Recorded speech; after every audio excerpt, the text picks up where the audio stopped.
निःशुल्क बांट रहे हैं। और कह रहे थे 1 साल पहले ना नींद आती थी, शुगर हो गई थी, चिंता बहुत थी, टेंशन बहुत थी। रिश्तेदार के घर गया, तुम्हारा प्रवचन बज रहा था, वहां सुना तो मैंने कहा ये मुझको दीजिए मेमोरी कार्ड। वहां से लिया, मैं सुना। अब मैं हंसता रहता हूँ, ताली बजाता रहता हूँ। लोग कहते तुम असंग देव ने तुमको पागल कर दिया। बोले पागल तो पहले था, उन्होंने पागलपन ठीक कर दिया।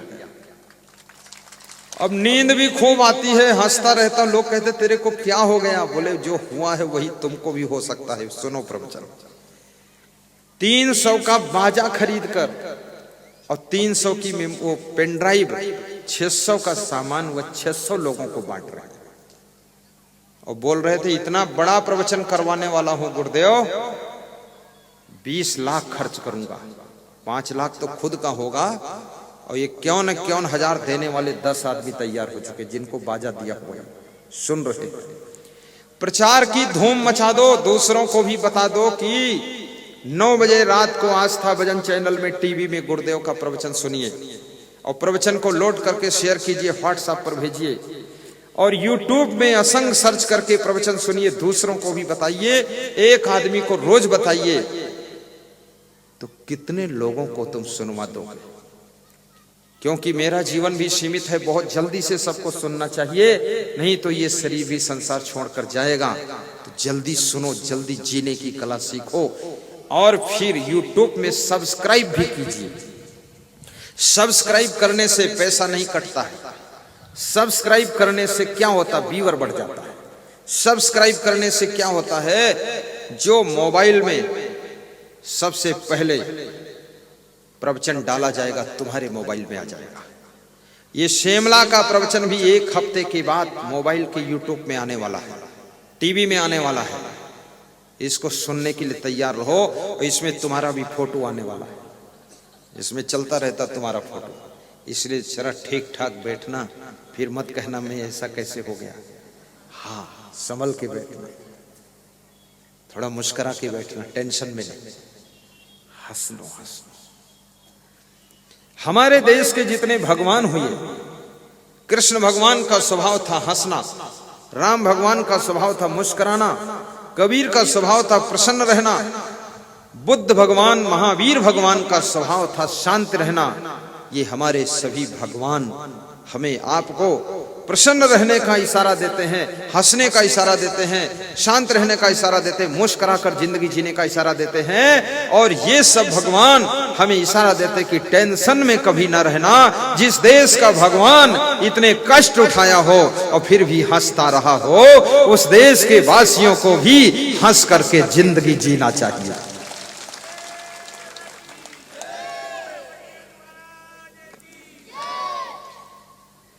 कृष्ण भगवान के ओंठों पर तुमने बांसुरी देखा होगा, उनके शीश मुकुट में तुमने मयूर का पंख देखा होगा। मयूर का पंख मस्ती का प्रतीक है और बांसुरी संगीत का प्रतीक है। आपके जीवन में भी थोड़ा मस्ती होना चाहिए, आनंद होना चाहिए।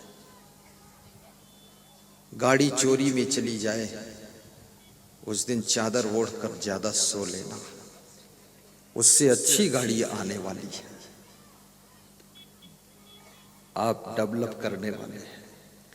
चुनाव में टिकट कट जाए, घर में आकर के खीर पूड़ी बनाकर खा लेना, पत्नी के पास पर बैठ करके कहना तेरा भाग्य है, टिकट कट गया, पूरा टाइम बच गया और मैं तेरे निकट आ गया। अगर मिल जाता टिकट तो बैठना निकट, दुख होता विकट और कट गया टिकट और मिलूंगा निकट, सुखी रहो आराम से, बैठो उसके पास। टिकट कटने में भी दुखी मत हो, चुनाव हार जाओ तो भी दुखी मत हो, अगली बार फिर लड़ेंगे चुनाव। जिंदगी भर लड़ो, जिंदगी भर हारो, फिर जीतोगे कभी। अब्राहम लिंकन ने 15 बार चुनाव लड़ा था और 15 बार चुनाव हारा था। तो उसके मित्रों ने कहा कि शर्म नहीं लगती है? तो अब्राहम लिंकन ने कहा कि जिंदगी का उद्देश्य ही है, जब तक जिंदा रहूंगा चुनाव लड़ूंगा और 16वीं बार चुनाव लड़कर वो जीत गया और 10 साल तक राष्ट्रपति अमेरिका का बनकर बैठा। हिम्मत मत हारा करो, घबराया मत करो, धीरे धीरे रे मना धीरे सब कुछ होए, माली सींचे 100 घड़ा ऋतु आए फल होए। शनै कंथा शनै पंथा शनै पर्वत लंघनम शनै वित्तम शनै चित्तम पंच एतानी शनै शनै। धीरे धीरे सफलता मिलती है। शाकाहारी बनना, ऐसा वैसा खान पान मत करना, रोने जैसा चेहरा बनाकर मत बैठना, और अपनी गरीबी का वर्णन सबके सामने मत करना। अपने घर की समस्याएं सबको मत बताना। पड़ोसियों को अपने घर की समस्या बताओगे वह तुम्हारी हंसी करेंगे, मदद कुछ करने वाले नहीं। घर की समस्या को घर ही में पी जाओ, समाधान यही है। और जिसके जीवन में समस्या नहीं वो जिंदा भी नहीं, वो मुर्दा है। मुर्दा में कोई समस्या नहीं, जिंदा में समस्या रहती है। यदि समस्या है तो समझ लेना तुम अभी जिंदा हो, और समस्या कोई नहीं रह गई इसका मतलब तुम मर चुके हो।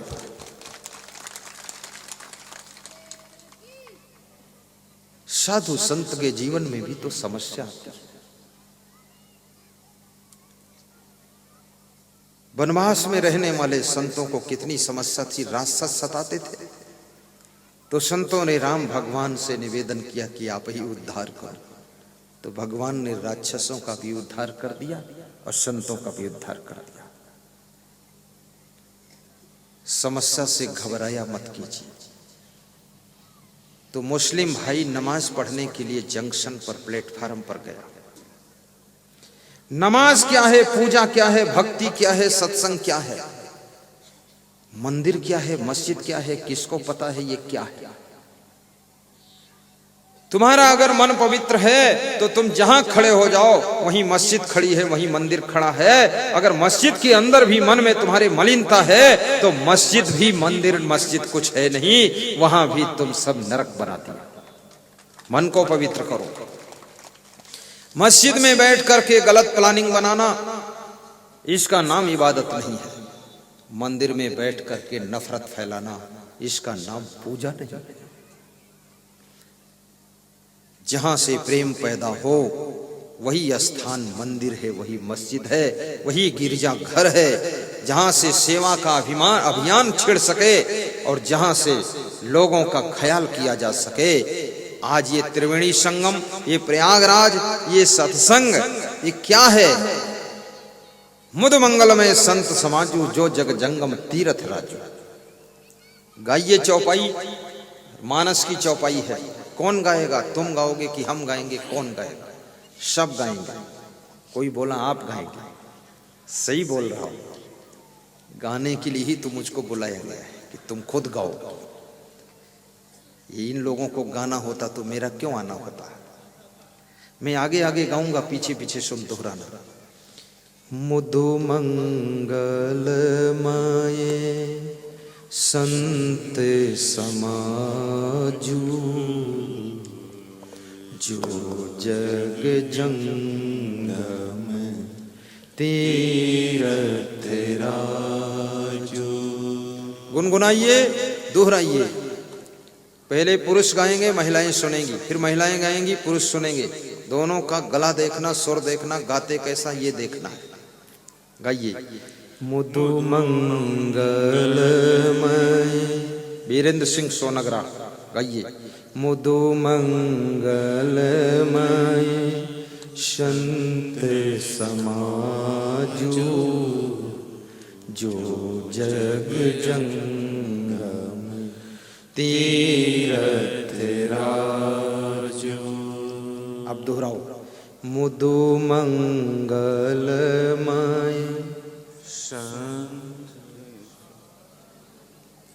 पूरा निपट गए ये लोग, हमारी भी इज्जत ले डाला। कोई बात नहीं, इधर देख लेता। ये खुश हैं, ये तो जानती हैं अभी चारों खाने चित्त कर दूंगी इनको, बहुत अच्छा गाएंगे, इनकी चौपाई भी बदल देता हूं। ये थोड़ा कठिन भी है, सरल कर देता। मंगल भवन अमंगल हारी, जय जय जय गुरु देव तुम्हारी।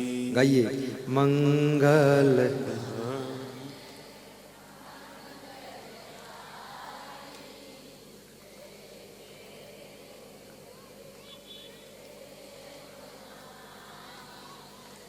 सब पुरुष सोच रहा है गुरुदेव ने भेदभाव किया है।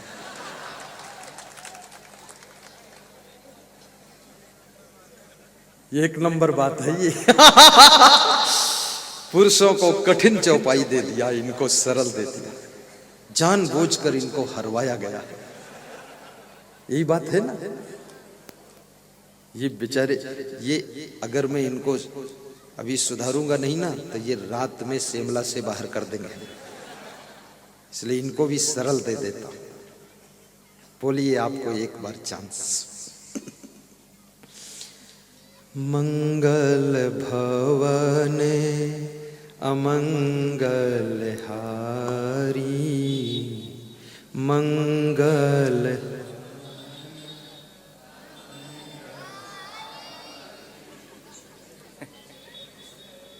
गुरु देव तुम्हारी। मंगल भवन अमंगल हारी, जय जय जय गुरु देव तुम्हारी। मंगल भवन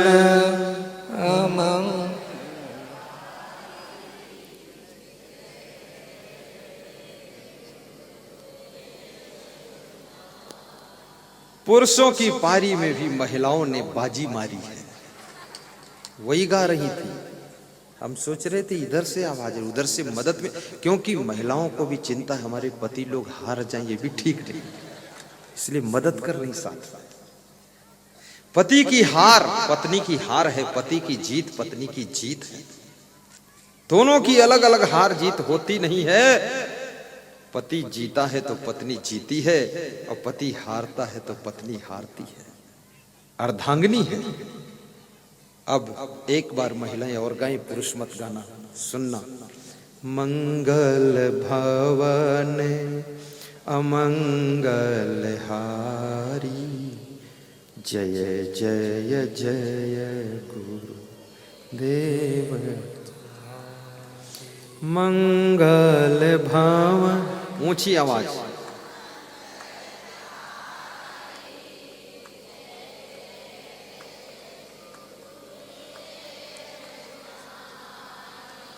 सब पुरुष खुश हो गया है।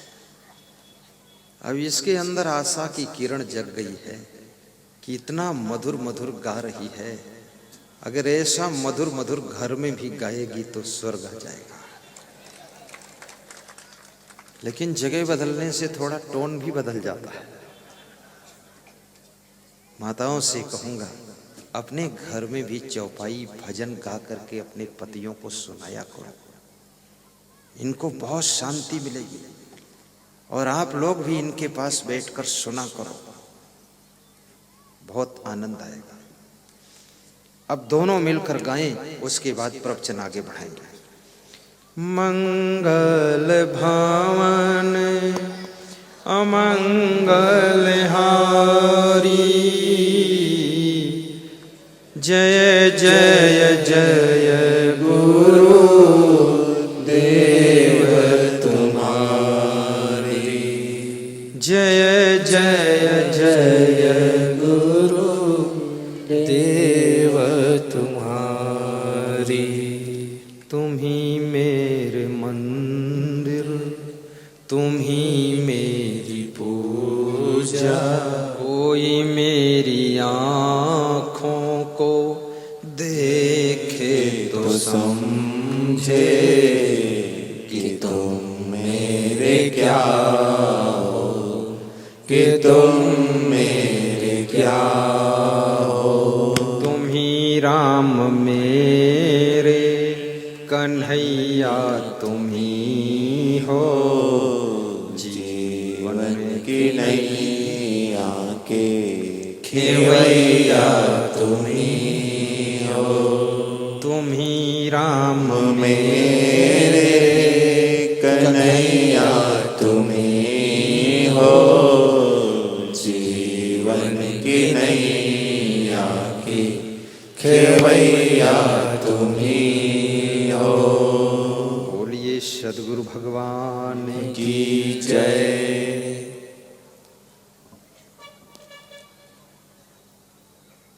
मुस्लिम भाई रेलवे जंक्शन के प्लेटफार्म पर चादर बिछाकर नमाज पढ़ रहा है। नमाज पढ़ना बुरा नहीं, पूजा करना भी बुरा नहीं। याद रखना, मंदिर में जाने वालों की निंदा न करना। शिव जी के ऊपर दूध चढ़ाने वालों के लिए तर्क न करना। आस्था अपनी अपनी है। कितने लोग तर्क करते हैं शिव जी के मंदिर में दूध चढ़ा रहे हैं, ये व्यर्थ बहकर नाली में जा रहा है। यही दूध अगर गरीबों को दिया जाता तो कितना फायदा होता। ऐसा तर्क, मैं उन तर्क करने वालों से कहता हूं, जो लोग दारू पी रहे हैं, वो दारू का पैसा अगर दूध खरीद कर सबको पिलाया जाता तो कितना फायदा होता। ये बात क्यों नहीं कहने का? ये तुमको शिव जी के ऊपर का दूध ही दूध दिखाई देता है, दारू नहीं दिखती है। अब दारू वालों पर तर्क करें कि तो दारू वाले एक बोतल उनकी खोपड़ी पर मार देंगे, उनके विवेक नहीं है। ये भक्तों के ऊपर तर्क क्यों करते हो? किसी की आस्था है, मंदिर बनाने दो। मेरे से लोग पूछते हैं कि मंदिर बनाना चाहता हूं, बनाऊं कि न बनाऊं। मैंने कहा बनाने के बाद पूछना चाहिए था, जल्दी बना दो। मंदिर बना रहे हो, कोई मंदिरालय थोड़े बना रहे हो, बनाइए मंदिर, आश्रम बनाइए। ये शिमला गांव में एक हनुमान जी का मंदिर है, मेरे निवास अटल सेवा केंद्र के पीछे। वहां भजन बहुत होते रहते हैं। धन्य है वो मंदिर बनाने वाले लोग, और धन्य है वहां भजन करने वाले लोग। याद रखना, मनुष्य अपनी जिंदगी के लिए मकान बनाता है, दुकान बनाता है, गाड़ी लाड़ी बाड़ी साड़ी सब कुछ, खेती बाड़ी खरीदता है, लेकिन कम से कम मन की शांति के लिए, आत्म शांति के लिए किसी ने मंदिर बनाया है। कुछ लोग आकर के वहां भजन गाते हैं, शांति पाते हैं। उनको मेरी व्यास का दी धन्यवाद दे रही है, शुभकामना कर रही है। गांव गांव में बड़े बड़े मंदिर बनने चाहिए, बड़े बड़े आश्रम भी बनने चाहिए। और हमको करना क्या है?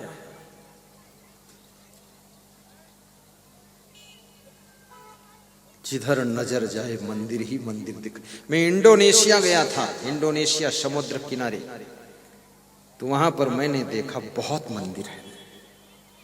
और हिंदू राष्ट्र था इंडोनेशिया पहले, अब सब गड़बड़ हो गया। बहुत पुराने पुराने मंदिर है। तो मैं सभी मंदिरों में ढूंढ ढूंढ कर जाता था, वहां एक एक घंटे बैठता था, सत्संग करता था। तो इंडोनेशिया के जो मूल निवासी वे हमारे पास आते थे फोटो खिंचवाने के लिए। तो वहां तो कोई ज्यादा प्रतिबंध था नहीं, तो उनके साथ हंसकर फोटो खिंचाता था। वहां मंदिरों में जब लोग जाते हैं तो ये माताओं बहनों जैसी साड़ी रंग का कपड़ा पहन कर जाते हैं, पुरुष लोग भी। तो मेरे से कहा आप भी पहनो। मैंने कहा मैं तो नहीं पहनूंगा, मैं तो ऐसे ही जाऊंगा। बोले अच्छा तुम संत हो जाओ। फोटो खिंचाते थे, वो कहते थे आप जैसा पगड़ी वाला संत पहली बार देख रहा हूं। हमने कहा पहली बार ही आया हूं, और सभी मंदिरों में जाऊंगा। वहां के खेतों में भी गया मैं, वहां की मिर्चा और टमाटर सब देखे। वहां के लोगों ने हमको खेत से मिर्चा टमाटर तोड़ कर दिया। मैंने कहा इसको क्या करूंगा? अरे बोले दान है ले जाओ। तो हमारे साथ दो चेला थे, उन्होंने थैले में भर लिया। हिंदुस्तान का आदमी कोई दान मिल जाए तुरंत ले लेता है, चाहे काम आए ना आए। बहुत होशियार होता है।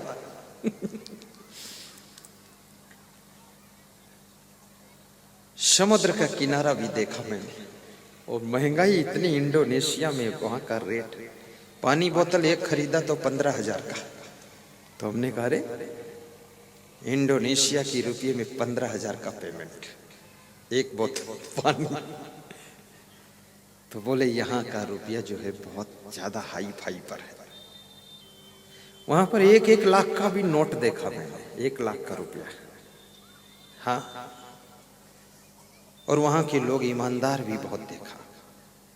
गाड़ी में मोबाइल रह गया तो उसने फोन किया और फिर आकर के मोबाइल हवाई अड्डे पर दिया।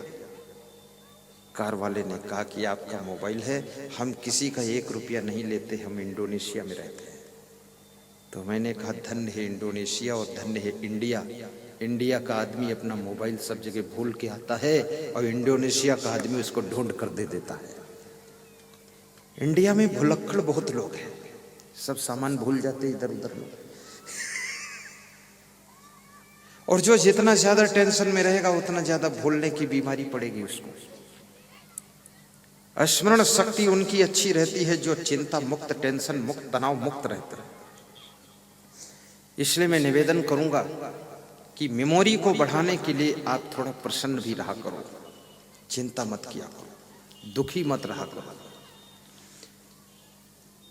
इधर मुस्लिम भाई नमाज पढ़ रहा है, ट्रेन छूट जाती है, वो भी दूसरे डिब्बे में बैठ जाता है और डिब्बे से डिब्बे को क्रॉस करते हुए आता है तो देखता है उसका थैला सामान नहीं है।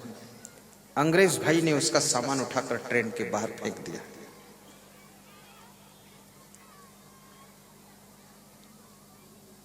मुस्लिम भाई ने कहा मेरा सामान नहीं दिख रहा है। तो उसने कहा कि आपका सामान मेरे सामान से मुलाकात करने गया है।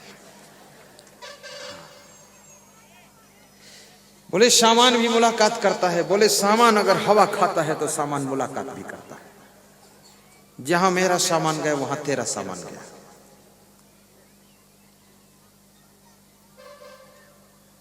तो मुसलमान भाई के पड़ोस में एक हिंदू भाई बैठा था, वो गीत गाता है, कर्मानुसार फल तो सभी मिलता यही है, मिलता यही है, भगवान के घर देर है अंधेर नहीं है, अंधेर नहीं है, कर्मानुसार फल तो सभी मिलता यही है, भगवान के घर देर है अंधेर नहीं है, अंधेर नहीं है, कर्मानुसार फल तो सभी मिलता यही है, मिलता यही है। बोलिए सद्गुरु भगवान की जय। जब आदमी का सम्मान बढ़े तो उसे ज्यादा सावधान रहना चाहिए। जिनका कोई सम्मान नहीं है ज्यादा सावधानी की जरूरत नहीं है, लेकिन जिनका सम्मान समाज में बहुत है उनको कृपया बहुत सावधान रहना चाहिए। हवाई जहाज प्लेटफार्म पर खड़ा है, कोई सावधानी की जरूरत नहीं है, लेकिन हवाई जहाज प्लेटफार्म को छोड़कर आकाश में उड़ गया है, अब ज्यादा सावधानी की जरूरत है, अन्यथा गिरेगा तो चकनाचूर हो जाएगा। इसलिए संत शिरोमणि को बहुत सावधान होना चाहिए।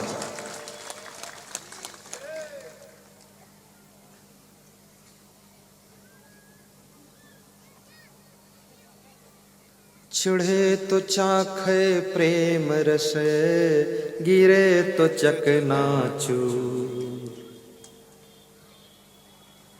चढ़े तो चाखे प्रेम रस, गिरे तो चकनाचूर, साधु होना चाहिए कहते संत कबीर, चढ़े तो चाखे प्रेम रस, गिरे तो चकनाचूर। आप सबकी शुभकामनाएं हमको मिले, मेरे गुरु का आशीर्वाद तुमको मिले और मेरा प्रवचन आपको मिले। आप मेरे लिए शुभकामना करना कि इसी तरह प्रवचन सुनाते रहो, बहुत जल्दी बूढ़े मत होना, ये शुभकामना करना। और मैं भी अपने गुरुदेव से आशीर्वाद मांगता हूं कि तुम इसी तरह स्वस्थ रहना, ताकि इसी तरह प्रवचन सुनते रहो और संसार को स्वर्ग बनाते रहो। ये आपके लिए कर्तव्य दिया गया है।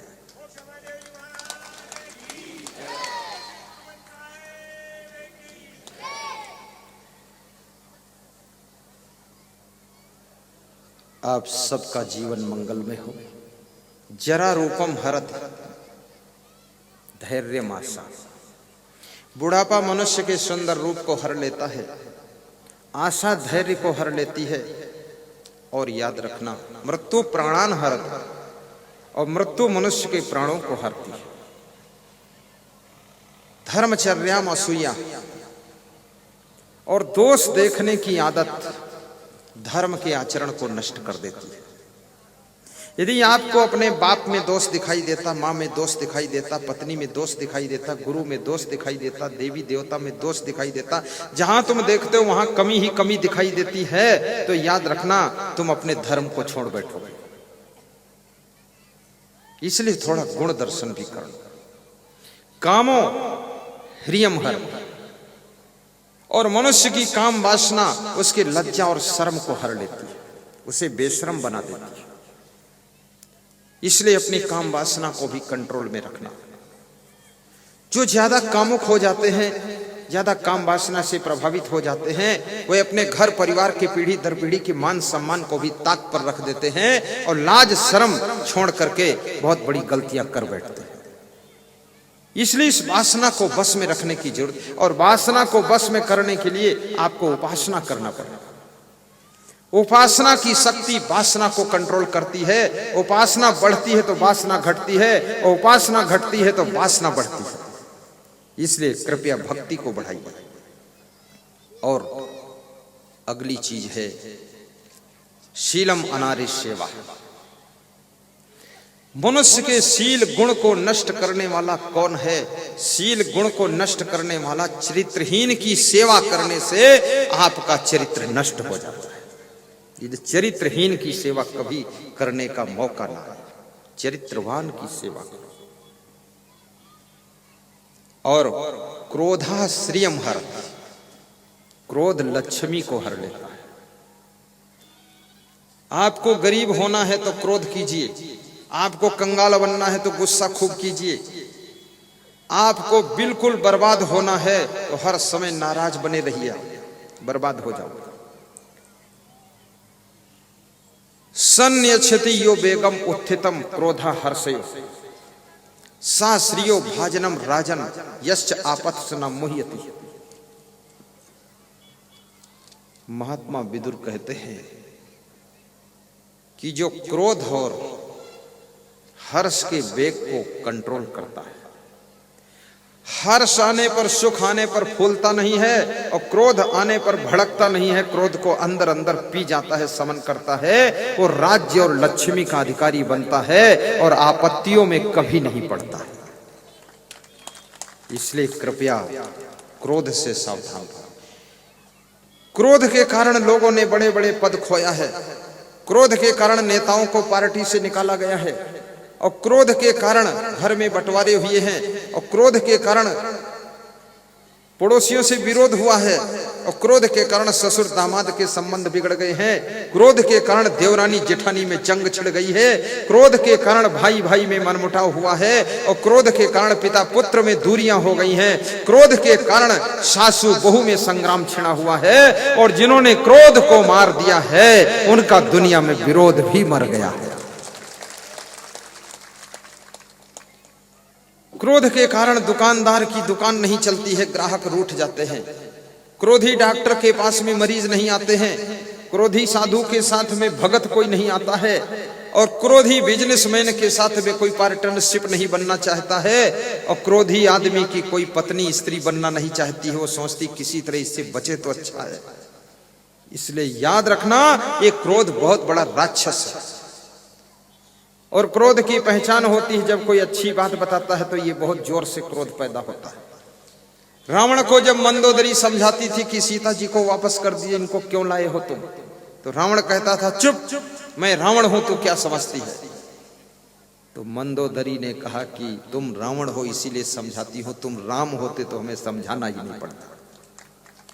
फालतू बात कर रहा है, वापस कर। नहीं वापस किया, डांट डपट दिया, धमका दिया। कितने पति लोग रावण बना हुआ है। मंदोदरी है उसके पास तो भी इधर उधर से सुनीता अनीता विनीता ढूंढ ढूंढ के लाता है, तिकड़मबाजी बनाता रहता है। पत्नी समझाती है तो डपट देता है, कहता मैं रावण हूं। तो पत्नी बोलती है हिंदुस्तान है, लंका नहीं है। बोले अब हिंदुस्तान में रावण पैदा होने लगा है, नए मॉडल का रावण। कुंभकर्ण ने रावण को समझाया, रावण ने उसको भी डांट दिया। विभीषण ने समझाया रावण को तो उसको लात मार करके निकाल दिया। याद रखना, जो आदमी अच्छी बात समझाता हो, जब उसको तुम डांट देते हो, लात मार कर निकाल देते हो, तो अब तुम्हारे पतन का वक्त निकट आ गया है। रावण की मौत सामने नाच रही है, इसलिए किसी की अच्छी बात को सुनना नहीं चाहिए। आपकी पत्नी जिस काम के लिए मना करने लग जाए, आपका भाई मना करने लग जाए, छोटा भाई मना करने लग जाए, परिवार के लोग मना करने लग जाएं, तो मेरे भाइयों बहनों याद रखना, इसका मतलब तुम गलत रास्ते पर जा रहे हो। अब तुम सिलेंडर हो जाइए, मान जाइए, क्षमा मांग लीजिए, सुधार कीजिए, अन्यथा सोने की लंका जैसे राख में बदल गई थी, ऐसे आपका भी सिस्टम सब राख हो जाएगा।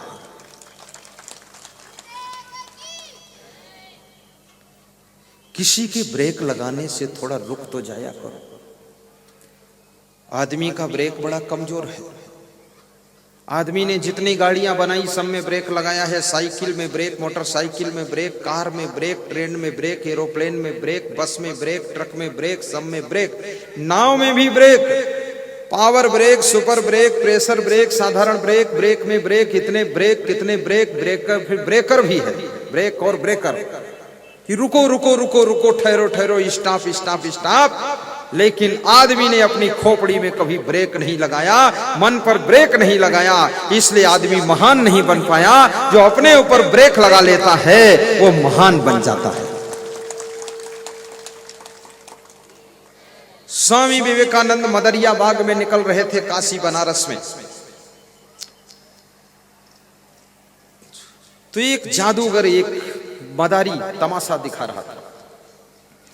तो उसने एक तरफ से सांप निकाला, दूसरी तरफ से न्योला निकाला अपने थैले से, पिटारे से, और कहा कि लड़ाई स्टार्ट कीजिए। तो सांप झपटा न्योला को पकड़ लिया और न्योला झपट के सांप पकड़ लिया। दोनों खून खून हो गए। ऐसा लग रहा था दो में से एक ही बचेगा, मर जाएंगे। खून खून हो गया। विवेकानंद ने कहा कि मैं 1 रुपया इनाम देता हूं, लेकिन ये लड़ाई बंद करा दो। तो उसने कहा स्टॉप, लड़ाई स्टॉप।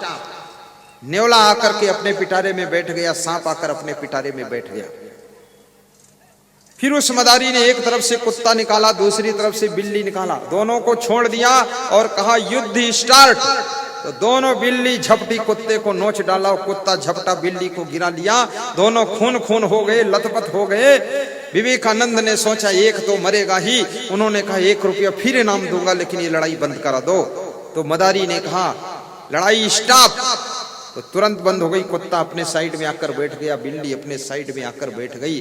तो विवेकानंद ने कहा काश बिल्ली और कुत्ते को, न्योला और सांप को भी आदमी ने जब स्टार्ट कहता है तो इनमें लड़ाई स्टार्ट होती है, जब स्टॉप कहता है लड़ाई स्टॉप हो जाती है। इसी तरह से आदमी अगर जिंदगी में अपने स्टार्ट और स्टॉप की बटन दबाना सीख लेता तो इसकी जिंदगी कितनी धन्य हो जाती। अपने को भी स्टॉप करना सीखो, रुक जाओ वहां जहां कुछ गलत होने जा रहा है। अपने आप को दारू पर स्टॉप कर दो, अफीम खाने में स्टॉप कर दो, पान तमाकू पुड़िया बीड़ी सिगरेट इसमें स्टॉप कर दो, और ज्यादा चाय भी मत पियो, इस पर भी स्टॉप लगाइए। चाय में निकोटीन होता है, चाय में नशा होता है, चाय में वो गुण होते जो सिगरेट और बीड़ी में तंबाकू में होते हैं। इसलिए बहुत चाय नहीं पीना चाहिए। सुबह 1 पी लो, शाम को पी लो, बस 2 की छूट देता हूं, क्योंकि तुम पूरा छोड़ नहीं पाओगे, मुझे पता है। परंतु पतीली चूल्हे पे हो जा सवार, मैं पीने के लिए हूं तैयार। 17 चाय दिन भर मत पीना मेरे यार, जिंदगी हो जाएगी बेकार। तुम ही मेरे यार हो, तुम ही नातेदार हो, तुम ही मेरे जीवन स्वामी, तारक सरकार हो। गा दूं गिरिराज, गाऊं? गंगाराम रघुपति राघव राजा राम, श्रोता बने हैं गंगाराम। खड़े हो गंगाराम। ये गंगाराम ब्रह्मपुरा से आए, बहुत बड़े भक्त हैं, रोते हैं गुरु जी के लिए। बैठिए। तुम ही नातेदार हो, इसको गाऊं कि ना गाऊं? गाऊं? तुम ही मेरे यार हो, तुम ही मेरे जीवन स्वामी, तारक सरकार हो। तुम ही नातेदार हो, तुम ही मेरे यार हो, तुम ही मेरे जीवन स्वामी, तारक सरकार हो। ज्ञान दिल में दे के दाता, सोए से जगाई दो, अब तो मुझे नीलमणि से शुभ्रमणि बनाई दो। दे दो पतवार ऐसी, रामेश्वर, दे दो पतवार ऐसी कि नाव मेरी पार हो।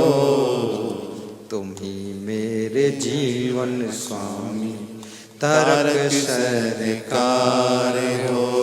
तुम ही नातेदार हो, तुम ही मेरे यार हो, तुम ही मेरे जीवन स्वामी, तारक सरकार हो। सर्वे भवन्तु सुखिनः, सर्वे सन्तु निरामयः, सर्वे भद्राणि पश्यन्तु, मा कश्चित् दुःख भाग भवे।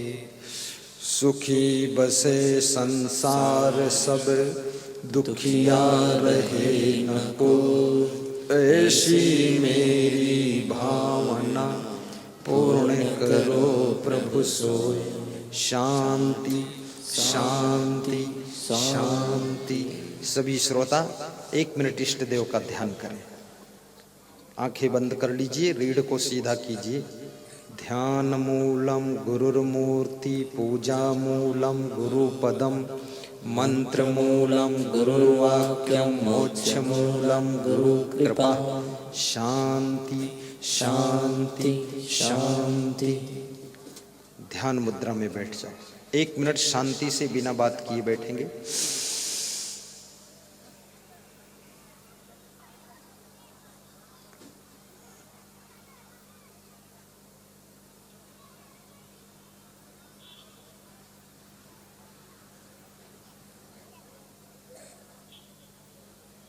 दोनों हाथ स्पर्श करके मुखमंडल पर स्पर्श करें।